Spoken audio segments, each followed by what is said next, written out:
আমরা আজকে আছি মুন্সিগঞ্জের লুহজং উপজেলায়।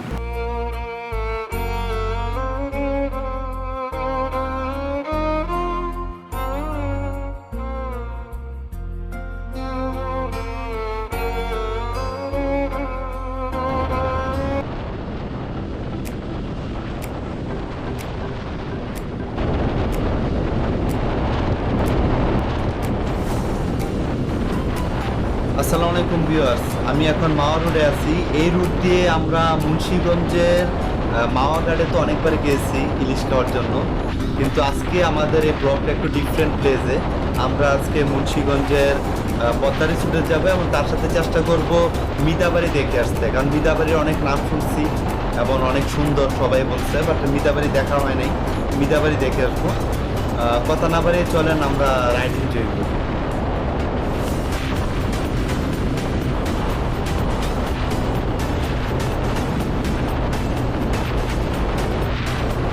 I really enjoy this road. I can't control my bike speed at this road, but it's not fair. Please control yourself and control your bike speed always.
আসসালামু আলাইকুম।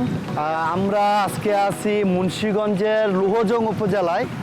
এটা হচ্ছে আগে যে এখানে পদ্মা রিসোর্ট ছিল, তো আমরা পদ্মা রিসোর্ট দেখতে আসছি, বা পদ্মা রিসোর্টে লাস্ট পর্যন্ত পদ্মা রিসোর্ট তো আর পাইনি, যার কারণে এদিক থেকে আসার পরে দেখলাম যে এখানে নাম দিয়েছে ওরা পদ্মা বিলাস। মানে অসাধারণ একটা প্লেস। এখানে অনেকগুলো যে বসার জন্য জায়গা দিয়েছে কক্সবাজারের মতন। তারপরে আপনার ওইদিকে কিছু বাগান টাগান করা আছে, কক্সবাজারের মতন অনেকটা ফিল হচ্ছে। আর এখান থেকে দূরে ওই যে দেখাও, এখান থেকে দূরে পদ্মা সেতু দেখা যাচ্ছে। জানি না ক্যামেরাতে দেখতে পারবেন কিনা, মনে হয় নাও দেখতে পাবেন, কারণ আজকে আসলে অত রোদ নেই, মেঘাচ্ছন্ন, পুরাই আকাশে মেঘ, তাই অনেক কিছুই ক্লিয়ারলি বোঝা যাচ্ছে না। আমরা আসলে ব্যক্তিগতভাবে খুবই এনজয় করতেছি জায়গাটা, এই জন্য ভাবলাম যে আপনাদের সাথে শেয়ার করি।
অবশেষে ঘোরাঘুরি শেষ করে আমরা এখন ঢাকার পথে রওনা দিছি।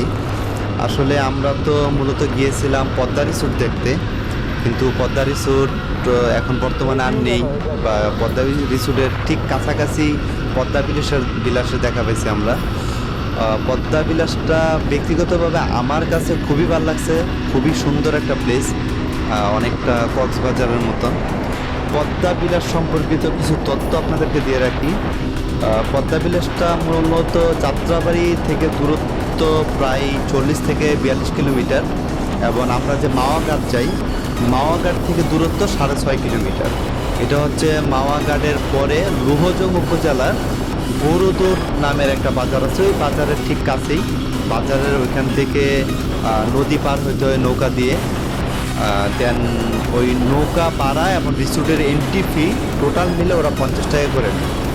আর আরেকটা বিষয় বলে রাখি, রিসোর্টের ভিতরে খাবার তেমন বেশি নেই, হয়তো ফুচকা পানীয় জাতীয় হালকা কিছু পাওয়া যায়, বাট আপনারা যদি মানে লাঞ্চ করতে চান বা খাবার অ্যারেঞ্জ করতে চান, আমার মনে হয় বাজার থেকে নিয়ে যাওয়াটা বেটার হবে। আমরা খুবই এনজয় করছি জায়গাটা। একদিনের ট্যুরের জন্য ঢাকা থেকে খুব বেস্ট একটা প্লেস। আশা করি আপনারা আসলে এনজয় করতে পারবেন।